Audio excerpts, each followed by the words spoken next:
Okay, this is Diana Gnat. She's doing her presentation for her Level 3 certification with Advanced BioStructural Correction. Here you go. So this is one of my patients. His name is Brad. He's a 55-year-old diabetic male who also has such severe sleep problems that he is like his wife turned him in to me after she already saw ABC and realized that his lack of sleep was affecting their whole family. So he cannot sleep because his shoulder and his neck pain is so severe that it wakes him up like very frequently. So she's just trying to get her husband back, and she brought him to me so that I could look at him. In his history, he didn't have anything like any major broken bones, no major accident. Wasn't even really sure what caused it. He's had chiropractic treatment in the past. He would describe it when he's moving his shoulder like a 9 out of 10, so pretty severe. The fact that he can't sleep is really the most concerning thing to him. He has limited range of motion in his shoulder. His objective findings, the reflexes were all normal.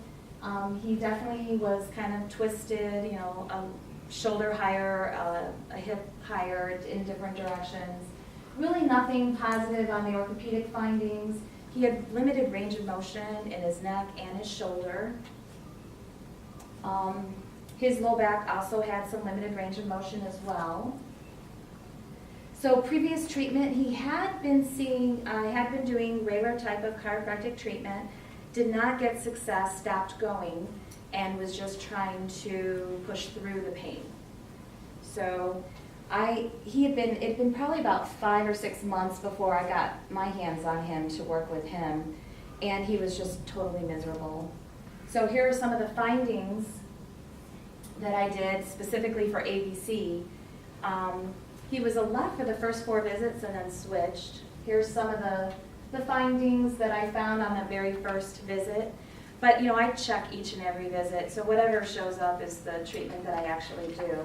Hang on, what's AML? That's my initials for anterior meningeal, I forgot the R. Anterior meningeal release to the left. Oh, okay, got it. Okay. That's how I write my notes. I'm sure everyone has their own little, you know. Yeah, no, I just wanted to make sure. So you know, PMRL. Okay. Posterior. Yeah, you forgot the R. Okay, good. I forgot the R. I actually just tell my patients we're doing a front stretch, a back stretch, or a side stretch, because they get really confused because they're all leaning and they think, no, you did one to the left already. And so I just call them a front stretch, back stretch, and side stretch. Good. Let's see. So the next question was what kind of treatment visit? So he followed with the twice a week when he was in really intense pain. That was for 10 visits. And then after that, he's been ongoing weekly for 21 visits.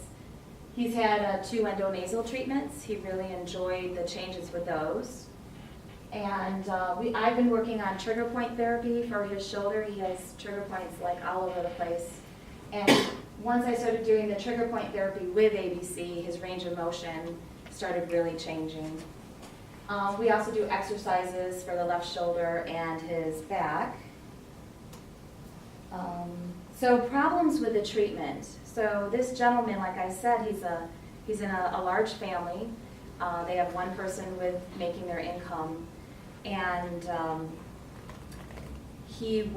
so money was an issue. So if he could have, he would have continued going twice a week.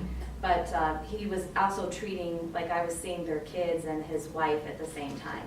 So, but he had some episodes of re-aggravations. He fell out of a chair, bracing with his left arm, which really set him back.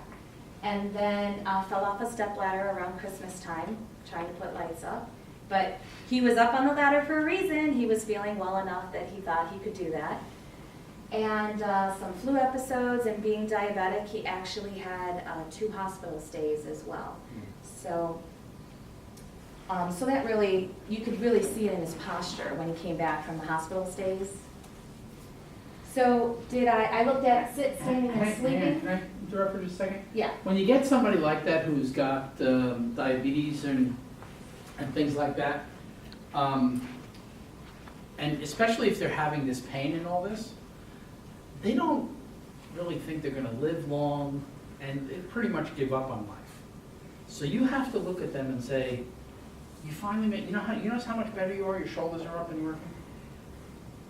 You're gonna live and do fine. It's gonna take a little while, but you're gonna live and do fine. You need to start taking care of the other stuff.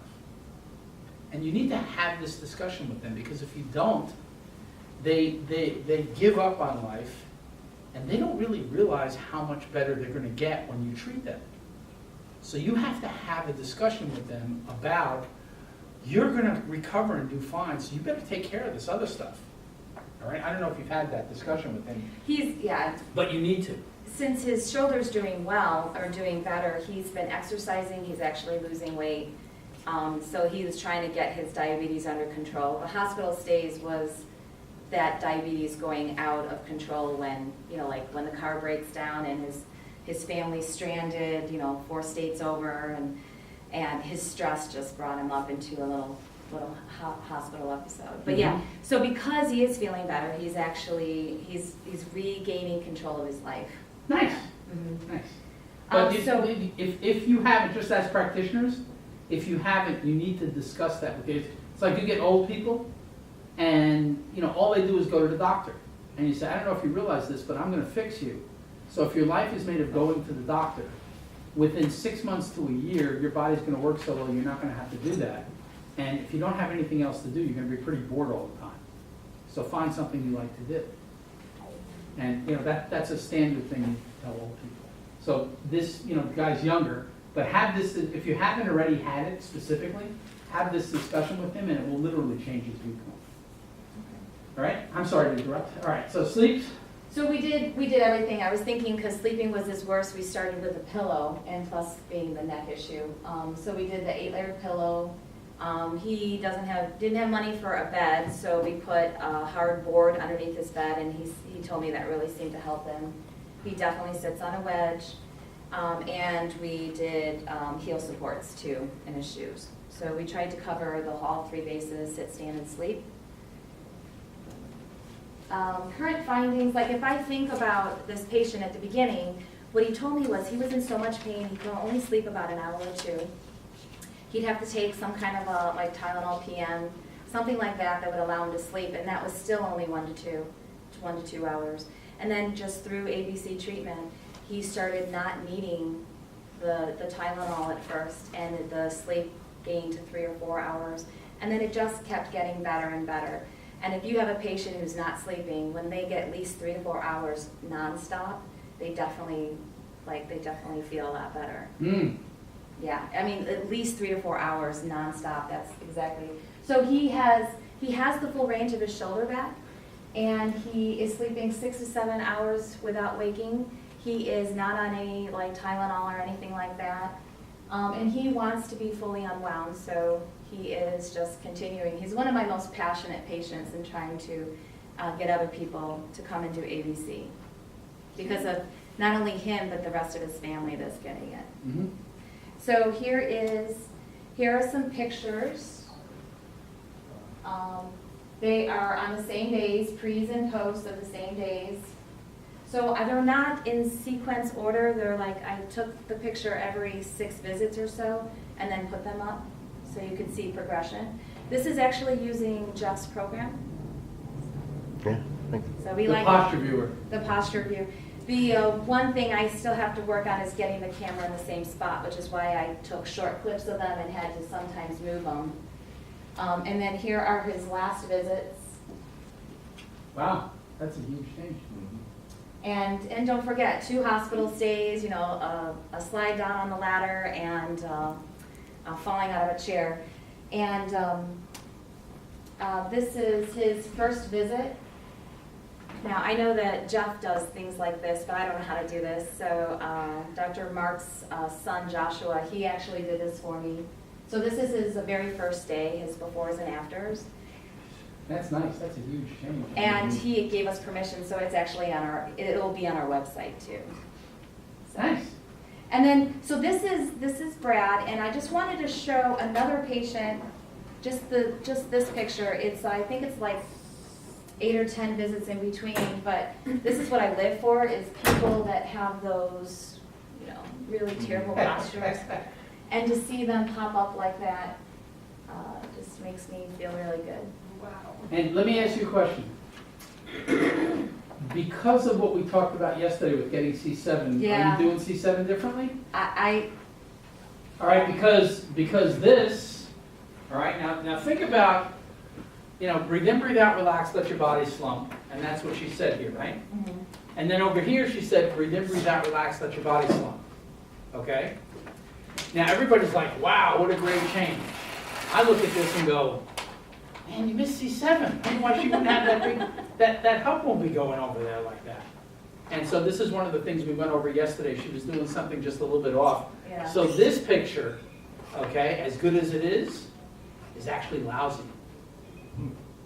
Okay? So if you have patients that go from this to this in how many visits? I don't remember. All what right, that was. 8, 10 visits, all right, maybe even less.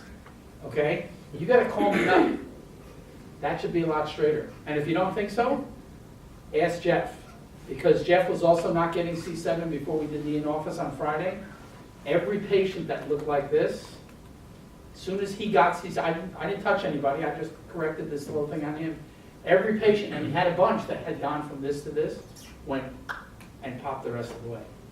Okay? So, I mean, when I say you can do less than a great job at ABC, and this is, make no mistake, this is a really good job. But when I say you can do less than a great job at ABC and still do so much better than everything else, it blows people away, I am not kidding. All right? This is really good work. But excellent work would have her even a little bit more. Yeah, I wouldn't have expected that with my traditional chiropractic. I did traditional for like 18 years, and then last 2 years I've been doing ABC. So I would not have expected a change in her posture except for giving her exercises, chin tucks and shoulder rolls back and trying to stand up, with a string up your head. And then ABC, that's the kind of thing you can expect. Yeah. By the way, one of the things you tell people, okay, is people are always asking, what can I do to help? And the only thing they can really do to help is just general exercise, whatever you want, because the stronger you are, the better you can hold your body in place, and the better you can compensate. But to actually correct your body, when you're talking with people and they say this, you look at them and you say, well, what's the problem? And they look at you and they go, they don't know, and you go, the problem is you have bones out of place in a direction the body can't self-correct because you have no muscles that can pull in the direction needed to correct them. So the truth is, you can't really do anything except come here and get me to fix you. All right? And then you tell them, I can't fix my own. You think I know what I'm doing, and so she can fix her own body. No. My body's just like yours. When things go out of place, it's out of place in a direction I can't self-correct. I have to get somebody else to do it. So, do your exercise, and there's no special exercise, whatever you like to do. If it's making you worse, I'll tell you. But otherwise, just go do your exercise. That'll help you tremendously. Okay, make sure you take vitamins because you need them. Okay, but otherwise, your job is to go out and enjoy life. My job is to fix your body so you don't have to worry about it. And that's about it. Well, my mind was wandering, but did you just mention sitting, standing, or not? No, well, that's already part of the presentation. But Well, if they ask. Yeah, but what can I do? No, but they're asking No, you, what can I do? You do sit, standing, and sleep. I'm sure. Yeah. I'm sure you do, but I think a lot of people don't. That's Yeah, why I well, mentioned sit, it. sleep, and stand is very important, but people usually ask, what can I do to help correct this? Okay. Like they want exercises to do and things like that. I see. And there really isn't anything to do, but, you tell them, the stronger you are, the better you are in general and this and that. But, and you tell them, and the important thing is, I can't fix mine. I have to get somebody else to fix me. And when they get that, when they understand that, then it's like, oh. But then you tell them, but on the other hand, you can go do anything you want with your body. If you don't break it, okay, because we don't cast people. We actually line people up with fractures and stuff like that, but I don't like to cast them. It's too dirty. They do that better at the hospital. Okay, and this is literally what I tell people. I said, but if you don't develop cancer, okay, or diabetes or something like that, and you don't break it, there's nothing I'm not going to be able to fix. So go out. We got these guys that's skiers, and they go through the woods, and what if I hit trees and stuff like that? I said, well, if you break it, it's a problem. I said, if you bruise it, it's just going to have to heal. But if you just knock yourself out and everything else, just bring it back, bring your body back to here, I'll fix it. And your problem is, how long is it gonna take and how much is it gonna cost? And people are like, because you would be astonished at how much people worry about their body and about growing old and stuff like that. All right?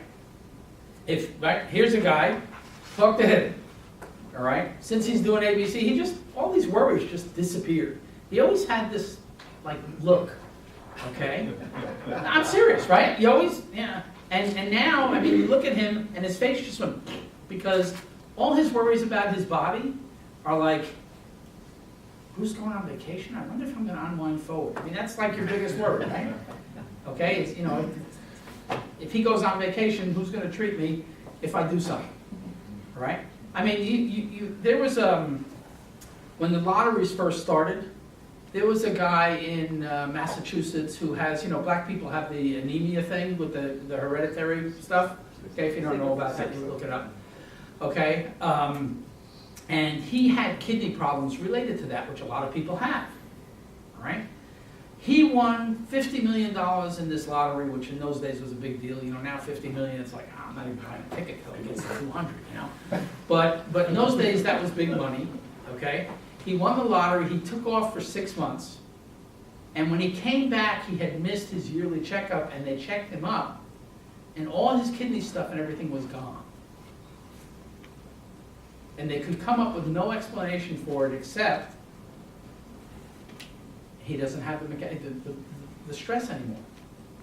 Okay, so you need to tell people, I'm going to fix this, and you're not going to have to worry about it anymore. And they're just like, oh yeah. And then 2, 3, 4 weeks down the line, say, remember I told you you're not going to have to worry about this anymore?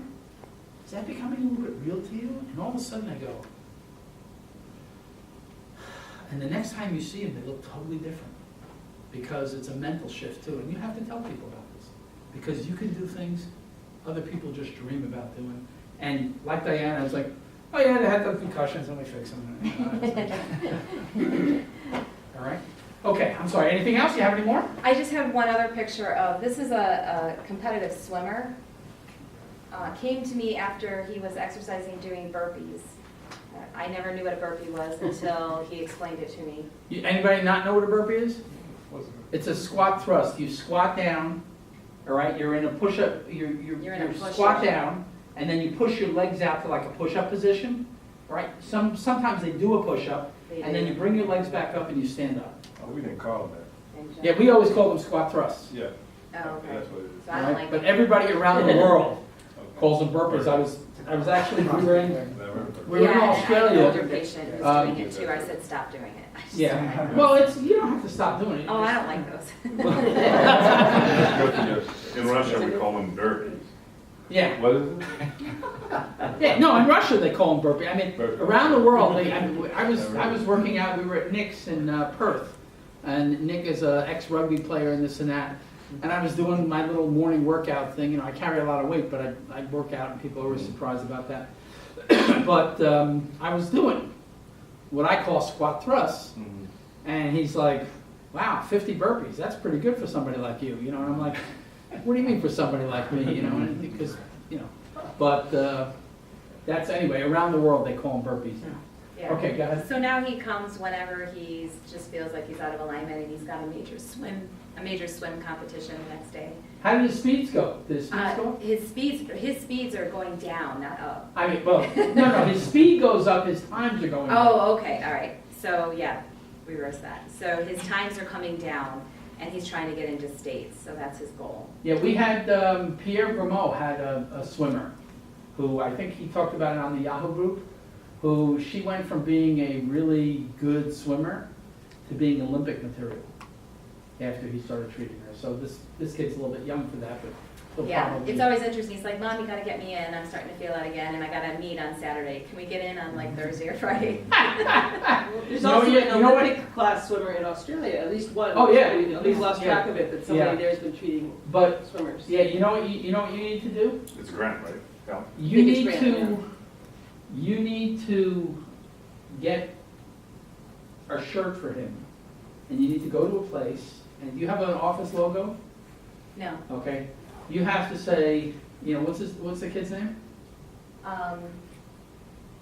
Come on, you gotta know his first name. No, not on camera. I can't. Oh, I can't, no, Oh, they because give me he's under, permission yeah, to do the because he's website. underage. But yeah, Okay, yeah. So what you need to do is you need to get a shirt that say, you know, whatever his name is, speed provided by, yeah, okay. okay, Dr. Diana Gnat, you know, and Advanced BioStructural Correction. And Allison will give you a little logo where the people's bodies pop up, Okay. okay? If you Yeah, want to and do put that. that, and put it All right, in. you know, and That'd you be know, you just give that to the whole family, okay? And Okay. say, please wear this to the meets, Okay, okay? And say, and I'll treat him every third time for free, or, you know, you know. okay. Yeah, yeah, Yeah, you're talking about marketing all the time. yep. Okay, good. All right. All right, nice work. And by the way, if you think this is a special patient and you pick this guy because he's especially good or not, is this a special thing or is this just your No. average patient? No, that was just an average one. Yeah, okay.